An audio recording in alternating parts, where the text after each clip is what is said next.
경기도 안성에서 한 부부가 불이 난 집에서 살해된 채 발견이 됐습니다.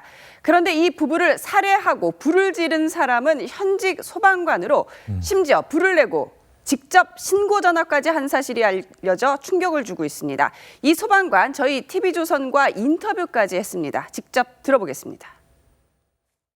새벽에 일어난 화재 보니까 최초 이렇게 목격하고 신고하셨다라고 들어가지고요. 그 상황이 어땠었어요? 어떻게 하시다가 이렇게 불이 난 걸 알게 되신 거예요? 계단에서 이제 올라가서 이제 담배를 피우는데 여기가 좀 모락모락 올라가더라고요. 그래가지고 이제 119 신고한 거죠.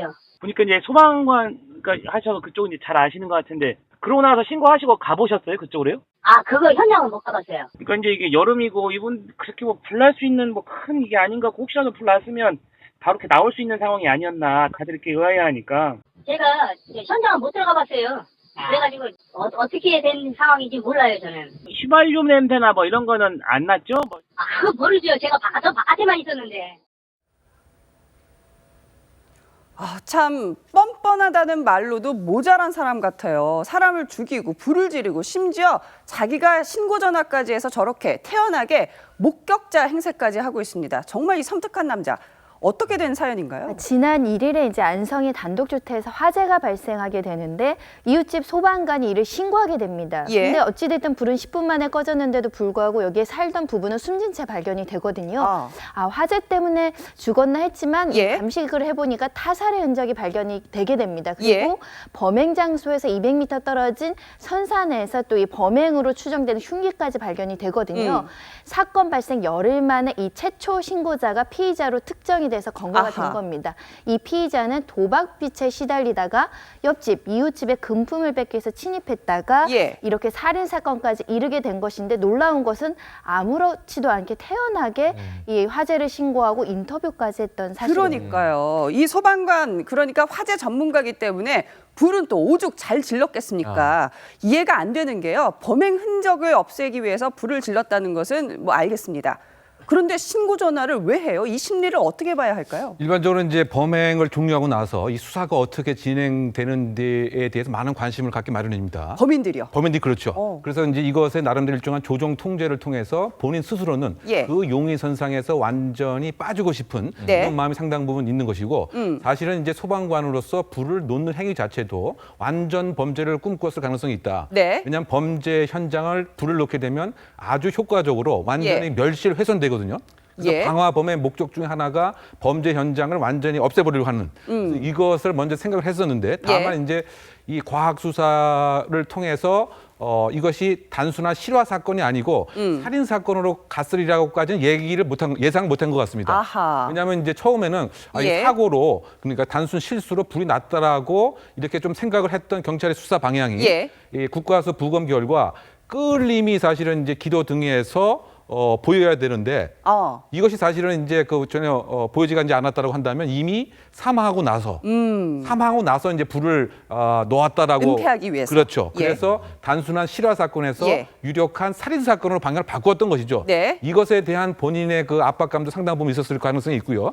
어쨌든 요약을 하게 되면 완전 범죄를 실행하려고 하는 목적으로 신고까지 하면서 본인은 스스로의 용의선상에서 빠지려고 하는 심리가 있었다고 보여집니다. 그러한 심리였겠지만 경찰은 최초 신고자를 예사롭게만은 보지 않고 있는 거죠, 항상. 그렇죠. 결국 이제 그 방화 사건 같은 경우에 이런 얘기가 있습니다. 예를 들면 주변에 있는 목격자 중에서 용의자 있을 가능성이 상당히 크다. 그래서 이제 또 신고를 하게 된 그 경위가 과연 이제 어떻게 되었던 것인지, 신고가 자연스러웠던 것인지, 실제 그 상황은 어떻던 것인지에 있어서 항상 최초 신고자는 잠재적인 용의선상에 두고 있는데요. 어쨌든 그것까지는 이 소방관이 생각을 못했던 것으로 그렇군요. 생각됩니다. 네, TV조선과의 인터뷰에서 이 말이 앞뒤가 안 맞고 횡설수설하는 모습도 보였는데요. 용의자 최 씨의 음성 좀 더 들어보겠습니다. 이게 이제 여름이다 보니까 보통 문 열어놓고 자잖아요. 창문은 다 충분히 다 닫혀 있었나 어쨌든 하여간 제가 방충망 같은 것도 다 열었어요. 에어컨이 켜져 있고 이랬던 건가요? 에어컨 안 켜놓고 주무시고 이런다는데 보통 이분들이. 몰라요. 그거는 제가 그다음부터 저는 거기 소방차 기다렸으니까. 잘 아시는 분일 텐데 혹시 이렇게 노크를 하고 이름을 불렀는데 노크를 하고 그랬는데 저기 아무 대답이 없었어요. 안에서 응답이 없었어요. 네, 저 때만 하더라도 목격자인 줄 알았습니다. 근데 목격자가 아니라 살인범이자 방화범으로 밝혀졌는데요. 참 창문을 열었다더니 집에는 뭐 들어간 적이 없다고 하고 참 말들이 좀 횡설수설하고 네. 본인도 당황스러워하는 것 같아요. 지금 들어보니까요. 근데 이 사람이 이 범행을 저지르고 소방서에 꼬박꼬박 출근을 잘했다면서요. 9일 동안이나 무려 매일 9일이나. 네. 아. 그러니까 사건이 1일에 벌어지고 9일 동안 아주 멀쩡하게 출퇴근을 했고요. 예. 소방서의 동료 직원들이 있지 않았겠습니까? 아무런 낌새를 못 챘다는 거죠. 9일째가 돼서 살인에 쓰여진 둔기와 흉기가 네. 이 현장에서 200m 떨어진 곳에서 발견된 이후에 네. 수사가 급진전되자 예. 10일째 종적을 감췄다고 합니다. 그렇군요. 이용혁 교수님, 네. 범행 동기가 정말 도박빚이 맞다면 돈만 빼었으면 되지 왜 살인까지 했을까요? 통상 이제 처음에 돈만 강취하려고 하지만 그 상황 자체가 본인이 예기치 못한 것으로 발전될 수가 있죠. 본인의 정체성이 드러날 수도 있고 예. 또 그 과정에서 여러 가지 이제 본인의 생물학적 증거도 예. 보여지게 되고 예. 그러다 보면 이제는 이것을 완전하게 해결해야 되겠다라고 하는 극단적인 방법으로서 뭐 살해까지 이어지는 것이 예. 통상의 이제 강도 살해의 한 모습입니다. 어. 다만 이제 이것이 정말 금전을 강취하기 위한 것이었느냐 예. 이것에 있어서는 좀 더 면밀한 좀 수사가 좀 있어야 될 것 같고요. 물론 이제 많은 경우에 이 도박빚이라고 하는 것은 상당한 부담감으로 다가옵니다. 예. 예를 들면 나의 집 문서를 맡겼다, 차를 맡겼다. 근데 이것을 일정한 시간에 갚지 않으면 가져가게 얘기하겠다. 직장 상사에게 얘기하겠다. 예. 라고 하면 이것을 해결하기 위해서 강도를 할 수밖에 없거든요. 예. 작년에 그 이른바 새마을금고 강도 사건도 예. 봤더니 이제 그 서울대 출신이었는데 교사 출신이었습니다. 예. 그런데 그때도 여러 가지 빚과 도박이 이제 관여가 됐기 때문에 아. 도박 중독의 그 무서운 점이죠. 예. 뇌가 한번 기억을 하게 되면은 그 도박을 계속할 수밖에 없고 지금 목전에 여러 가지 압박감이 있게 되면 예. 그 채무에 대한 독촉이라든가 네. 가족에 대한 통지라든가라고 하면 어쩔 수 없이 강취할 수밖에 없다. 다만 그럼에도 그렇군요. 불구하고 이웃이라고 하는 점을 보면 혹시 이 다른 목적에 있을 가능성 같은 거, 이를테면 원한 관계라든가 원한 관계. 뭐 그런 점들도 수사에서 소홀하지 예. 않으면 안 되지 않나 보입니다. 네, 소 변호사님, 이 용의자 최 씨의 체포 과정도 참 드라마틱했다고 해요. 어떤 의미에서는 참으로 억세게 운 좋은 남자였다면서요? 죽을 운명이 아니었던 건 죽을 맞는 것 운명이 같습니다. 아니었다. 왜냐하면 처음 죽으려고 제초제를 먹었는데도 반응이 바로 오지 않고 보통 제초제를 먹으면 굉장히 고통스럽거든요. 예. 반응이 오지 않으니까 인근 아파트로 이동을 합니다. 예. 15층 옥상에 있는 아파트로 이동을 하는데 그때 가족들이 자살할 우려가 있다고 신고를 해서 경찰들이 출동하게 되죠.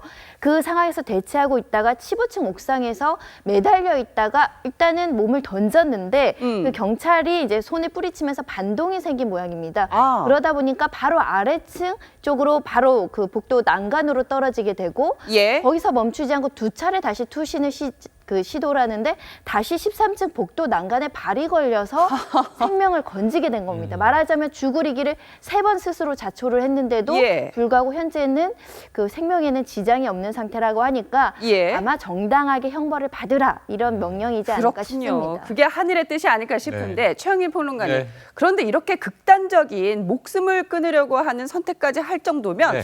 최소한의 양심이 있었다는 얘기 아닌가요? 그러니까 저는 최소한 사이코패스는 아니지 않나. 그렇게 보진 않아요. 아까 아. 이 목격자로 인터뷰한 그 예. 멀쩡한 예. 진술이라든가 여러 가지 정황, 9일 동안 멀쩡하게 직장을 다녔다든가 자살을 선택한 게 네. 고인들에 대한 자신이 가해한 사람들에 대한 죄책감 때문이라면 네. 사이코패스가 아닐 가능성이 높고 양심 때문이겠지만 네. 사실 지금 정황상 수사망이 좁혀왔고 본인이 이 죄를 피해가기 어려울 것 같으니까 자, 내 인생은 끝났다. 네. 나는 감옥에 가기 싫다. 그래서 이제 생명을 끊으려고 했다면 예. 사실 이것을 뭐 이 양심으로 보기는 또 쉽지 않습니다. 근데 실제 이거 자살이라고 하는 것이 막상 다치면 그렇게 그 쉬운 일이 아닙니다. 그래서 이번 사례에서도 제초제 같은 것도 예. 시사량까지는 사실 안 먹은 거죠. 그리고 이제 투신하는 것도 완전하게 투신을 하지 이제 않은 거죠. 애매하게.